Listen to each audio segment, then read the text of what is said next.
سورج نکلنے سے پہلے کی لالی، سنو میں ہوں سورج کے نکلنے سے پہلے کی لالی۔ عنقریب وہ لوگ ظاہر ہوں گے جو ہے علم سے خالی۔ میں خالق کائنات سے تمام اولاد آدم کی خیریت کے لیے دعا گو ہوں، اور میں ہر انسان سے جو بھی لوگ دیکھ رہا ہے درخواست کرتی ہوں کہ اگر ان ہدایات پر عمل کریں تو بھی لوگ دیکھیں۔ ایک وقت اور دوسری فکر، اور سب سے اہم بات یہ کہ خالق کائنات کے فرمان اور ہادی کے عمل کو اپنے ذہن میں رکھیں اور شخصیت پرستی کو باہر نکالیں، کیونکہ شخصیت پرستی نے ہی اولاد آدم کو بت پرستی اور فرقہ بندی پر لگایا ہے۔ اسی لیے جب تک شخصیت پرستی کو اپنے ذہن سے نہیں نکالیں گے وہ لوگ سمجھ نہیں آئے گا، اور جب بات دین خدا کی ہو تو اسے غور سے سنو تاکہ تم پر رحم کیا جائے۔ شروع کرتی ہوں اللہ کے پاک نام سے جس نے پوری کائنات کو خلق کیا، اور ہر تعریف کا حق صرف میرے خالق کائنات کا ہے۔ میں اپنے خالق کائنات کی شکر گزاری کے لیے دنیا کے ہر خوبصورت لفظ کو ڈھونڈ کر اس کی شکر گزاری کروں تو بھی مجھے میرے لفظ ایسے لگیں گے جیسے سمندر کے آگے بوند، کیونکہ میرے رب کی شان ان لفظوں سے بلند تر ہے جس کی گواہی خود کلام خدا دے رہا ہے۔ یہ فرمان خدا سنیں۔ سورۃ لقمان آیت نمبر 27۔ روئے زمین کے تمام درختوں کی اگر کلمے ہو جائیں اور تمام سمندروں کی سیاہی ہو اور ان کے بعد 7 سمندر اور ہوں تاہم اللہ کے کلمات ختم نہیں ہو سکتے۔ بے شک اللہ تعالیٰ غالب اور باحکمت ہے۔ ان لفظوں کو بیان کرنے کے لیے بھی اپنے رب کے شکر گزار ہوں جس نے مجھے علم دیا، علم کو سمجھنے کے لیے دانائی دی، پھر اس پر عمل کرنے کے لیے ہدایت دی، اور میری لرزتی ہوئی زبان کو طاقت بخشی اور مجھے زبان گوئی کا ہنر دیا۔ خدا کے ہر ہادی کی ہدایت کو بتانے چلی ہوں، صدیوں سے سوئی ہوئی انسانیت کو جگانے چلی ہوں۔ بت پرستی فرقہ بندی نے ڈالے گمراہی کے پردے، ان گمراہی کے پردوں کو میں ہٹانے چلی ہوں۔ میری یہ فکر بت پرستی اور فرقہ بندی کو ظاہر کر رہی ہے جس کی وجہ سے تمام اولاد آدم گمراہ ہے۔ میری فکر حقیقت ہے جس کی گواہی کے لیے میں فرمان خدا اور فرمان رسول پیش کرتی ہوں۔ سورۃ مریم آیات نمبر 58 اور 59۔ یہی وہ انبیاء ہیں جن پر اللہ تعالیٰ نے فضل و کرم کیا جو اولاد آدم میں سے ہیں اور ان لوگوں کی نسل سے ہیں جنہیں ہم نے نوح کے ساتھ کشتی میں چڑھا لیا تھا، اور اولاد ابراہیم و یعقوب سے اور ہماری طرف سے راہ یافتہ اور ہمارے پسندیدہ لوگوں میں سے۔ ان کے سامنے جب اللہ رحمان کی آیتوں کی تلاوت کی جاتی تھی یہ سجدہ کرتے اور روتے گڑ گڑاتے گر پڑتے تھے۔ پھر ان کے بعد ایسے ناخلف پیدا ہوئے کہ انہوں نے نماز ضائع کر دی اور نفسانی خواہشوں کے پیچھے پڑ گئے، سو ان کا نقصان ان کے آگے آئے گا۔ سلسلہ حدیث نمبر 799۔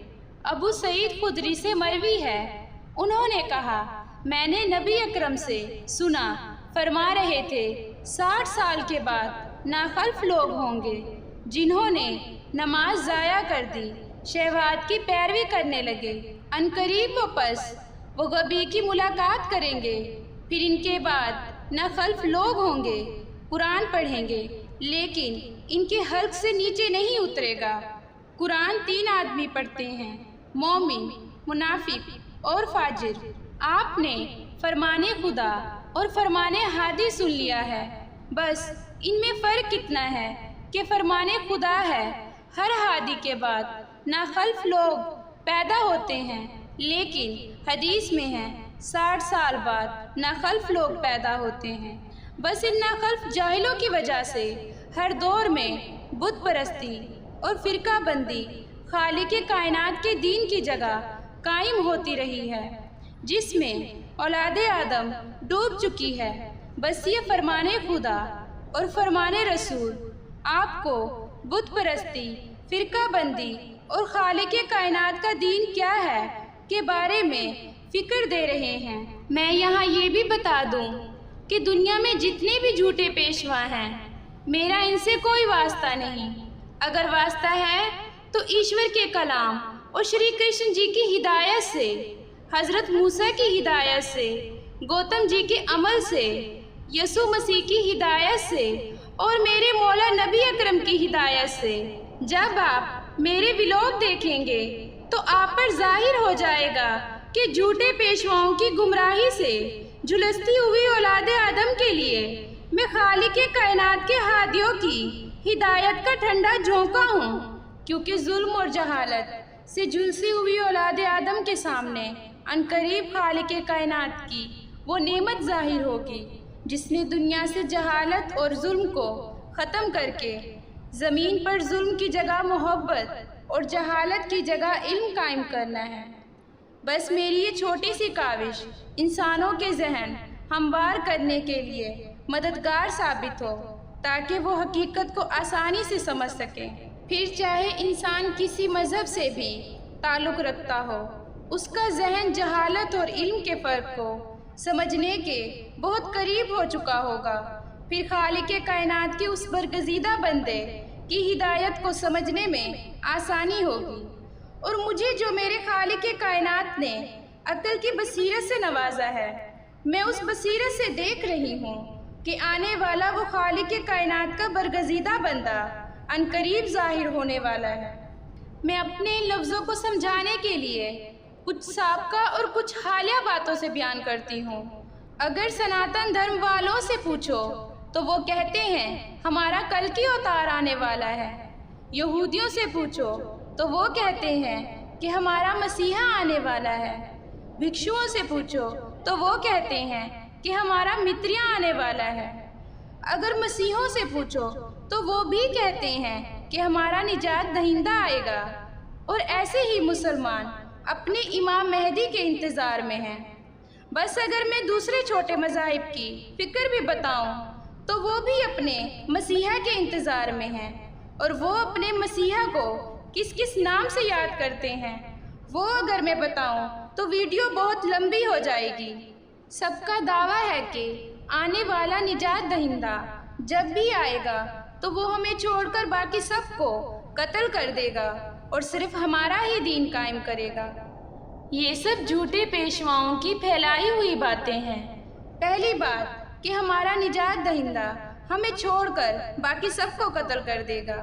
دوسری بات کہ آنے والا صرف ہمارا ہی دین قائم کرے گا۔ حالانکہ ساری مخلوق خالق کائنات کی ہے، تو خالق کائنات کیسے کسی قوم اور رنگ و نسل کو ترجیح دے سکتے ہیں، اور کیسے صرف ایک مذہب کے ماننے والوں کی طرف اپنا ہادی بھیج سکتے ہیں؟ خالق کائنات کے سامنے گورے اور کالے، چھوٹے اور بڑے سب برابر ہیں۔ میری بات کی گواہی الہامی کتابوں سے سنیں۔ کتاب مقدس توریت، کتاب گنتی، باب 12، آیات نمبر 7 اور 8۔ پر میرا خادم موسیٰ ایسا نہیں ہے، وہ میرے سارے خاندان میں امانت دار ہے۔ میں اس سے موموں میں نہیں بلکہ روبرو اور صریح طور پر باتیں کرتا ہوں، اور اسے خداوند کا دیدار بھی نصیب ہوتا ہے۔ اس فرمان میں 2 باتیں ہیں۔ پہلی بات، خالق کائنات نے فرمایا کہ تم سب میرا خاندان ہو، اور دوسری بات، موسیٰ میرا روبرو دیدار کرتے ہیں۔ اسی دیدار کا ذکر قرآن مجید کی سورۃ سجدہ آیت نمبر 23 میں بھی ہے، لیکن اس کی وضاحت میں آگے کروں گی۔ اس کلپ کا انتظار کریں۔ ابھی آپ یہ سنیں کہ کتاب مقدس توریت میں خالق کائنات نے فرمایا کہ مخلوق میرا خاندان ہے، لیکن بنی اسرائیل نے اس کو صرف اپنے تک محدود رکھا۔ اسی طرح میرے مولا نبی اکرم نے فرمایا، مشکات حدیث نمبر 49-98، انس اور عبداللہ بیان کرتے ہیں، نبی اکرم نے فرمایا، مخلوق اللہ کی عیال ہے، اور مخلوق میں سے وہ شخص اللہ کو زیادہ پسند ہے جو اس کی عیال سے اچھا سلوک کرتا ہے۔ فرمان مولائے کائنات، نہج البلاغہ، خطبہ نمبر 99۔ ساری مخلوق اس کا کنبہ ہے۔ ان سب فرمانوں سے یہ ثابت ہوا کہ خالق کائنات کو کوئی مانے یا نہ مانے، لیکن ساری مخلوق خالق کائنات کا کنبہ ہے۔ اب پہلی بات کی وضاحت کے لیے یہ مثال سنیں۔ جیسے کہ باپ اپنے بچوں کے لیے ایک تعلیم دینے والا منتخب کرتا ہے تو وہ سب بچوں کو تعلیم دیتا ہے، اور وہ اس بچے کو مارے گا جو اس کی تعلیم سے دور بھاگے گا۔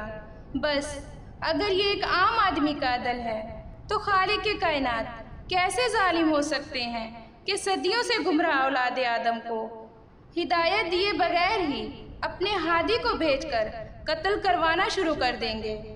بس جو اس کی ہدایت کے مقابلے میں گمراہی کو اپنائیں گے وہ ضرور قتل کیے جائیں گے۔ یہ ہے پہلی بات کی وضاحت۔ اب دوسری بات کہ وہ صرف ہمارا دین قائم کرے گا، یہ بھی گمراہ پیشواؤں کی بنائی ہوئی باتیں ہیں، کیونکہ دین سب کا ایک ہے۔ اس کی تصدیق آپ الہامی کتابوں سے سنیں۔ شریمد بھگوت گیتا ادھیائے 4 شلوک 7۔ اے بھرت ونشی، جب بھی اور جہاں بھی دھرم کی کمی ہوتی ہے اور ادھرم بڑھتا ہے تب میں اوتار لیتا ہوں۔ اس فرمان میں ہے کہ زمین پر جب ادھرم بڑھتا ہے تو ایشور اپنے کلام کو پھر سے قائم کرتے ہیں، برے لوگوں کو قتل اور اچھے لوگوں کی حفاظت کرتے ہیں۔ میں سناتن دھرم کے ماننے والے بھائیوں سے کہتی ہوں کہ ایشور نے سب کو دھرم دیا اور وہی سناتن دھرم ہے۔ میں یہودی بھائیوں سے مخاطب ہوں۔ کتاب مقدس توریت میں سب نبیوں کے صحیفے اس بات کی گواہی دے رہے ہیں کہ سب کا دین ایک ہے۔ میں اپنے مسیح بھائیوں کو یسوع مسیح کا فرمان یاد دلاتی ہوں۔ کتاب مقدس انجیل، کتاب متی باب 5 آیت 17۔ یہ نہ سمجھو کہ میں توریت یا نبیوں کی کتابوں کو منسوخ کرنے آیا ہوں، منسوخ کرنے نہیں بلکہ پورا کرنے آیا ہوں۔ یسوع مسیح کے اس فرمان سے یہ ثابت ہوا کہ یسوع مسیح سے پہلے جتنی جگہ خالق کائنات نے دین پہنچایا وہ ایک ہی ہے۔ اسی لیے یسوع مسیح فرما رہے ہیں کہ میں کتاب مقدس توریت اور صحیفوں کو قائم کرنے آیا ہوں۔ پھر یہی فرمان خالق کائنات نے میرے مولا نبی اکرم کی معرفت سے اولاد آدم کو دیا۔ سورۃ شورى آیت نمبر 13۔ اللہ تعالیٰ نے تمہارے لیے وہی دین مقرر کر دیا ہے جس کے قائم کرنے کا اس نے نوح کو حکم دیا تھا، اور جو بذریعہ وہی ہم نے تیری طرف بھیج دی ہے، اور جس کا تاکیدی حکم ہم نے ابراہیم اور موسیٰ اور عیسیٰ کو دیا تھا کہ اس دین کو قائم رکھنا اور اس میں پھوٹ نہ ڈالنا۔ جس چیز کی طرف آپ انہیں بلا رہے ہیں وہ تو ان مشرکین پر گراں گزرتی ہے۔ اللہ تعالیٰ جسے چاہتا ہے اپنا برگزیدہ بناتا ہے، اور جو بھی اس کی طرف رجوع کرے وہ اس کی صحیح رہنمائی کرتا ہے۔ حضرت نوح کو سناتن دھرم میں راجا ستیہ ورت کہتے ہیں، اور قرآن مجید تصدیق کر رہا ہے کہ راجا ستیہ ورت سے لے کر میرے مولا نبی اکرم تک سب کا دین ایک ہی ہے۔ پھر فرمایا سورۃ مائدہ آیت نمبر 68، آپ کہہ دیجئے کہ اے اہل کتاب، تم دراصل کسی چیز پر نہیں جب تک کہ توریت و انجیل کو اور جو کچھ تمہاری طرف تمہارے رب کی طرف سے اتارا گیا ہے قائم نہ کرو۔ جو کچھ آپ کی جانب آپ کے رب کی طرف سے اترا ہے وہ ان میں سے بہتوں کو شرارت اور انکار میں اور بھی بڑھائے گا ہی، تو آپ ان کافروں پر غمگین نہ ہوں۔ شریمد بھگوت گیتا، کتاب مقدس توریت، کتاب مقدس انجیل اور قرآن مجید سے دی گئی ہدایت ثابت کر رہی ہے کہ سب کا دین ایک ہے۔ بس جب یہ سچائی سامنے آ جائے گی تو جھوٹے پیشواؤں کا جھوٹ دفن ہو جائے گا۔ پنڈت، کاہن، بھکشو، پوپ اور ملا سب یہ کہہ رہے ہیں کہ آنے والے کا وقت یہی ہے، اور میں نے کتاب مقدس وید سے لے کر قرآن مجید تک الہامی کتابوں کا مطالعہ کیا ہے، اور میرے خالق کائنات نے جو مجھے علم کی بصیرت دی ہے اس کے مطابق وہ وقت اب دور نہیں۔ کیا خوب لفظ ہیں یہ کہ زبان خلق کو نکارہ خدا سمجھو۔ آج ہر طرف خالق کائنات کی مخلوق اس نجات دہندے کو پکار رہی ہے، اور میرا 100% ایمان ہے کہ نجات دہندے کو جب ساری اولاد آدم پکار رہی ہے تو خالق کائنات ان کی داد رسی ضرور کرے گا۔ بس اس فکر کے ساتھ میں اپنی بات کو مکمل کرتی ہوں۔ سچ آنے والا ہے، جھوٹ بھاگنے والا ہے۔ ہر الہامی کتاب میں یہ فرمان اللہ تعالیٰ ہے۔ اب آخر میں ہر الہامی کتاب کے حوالے دیکھ لیں۔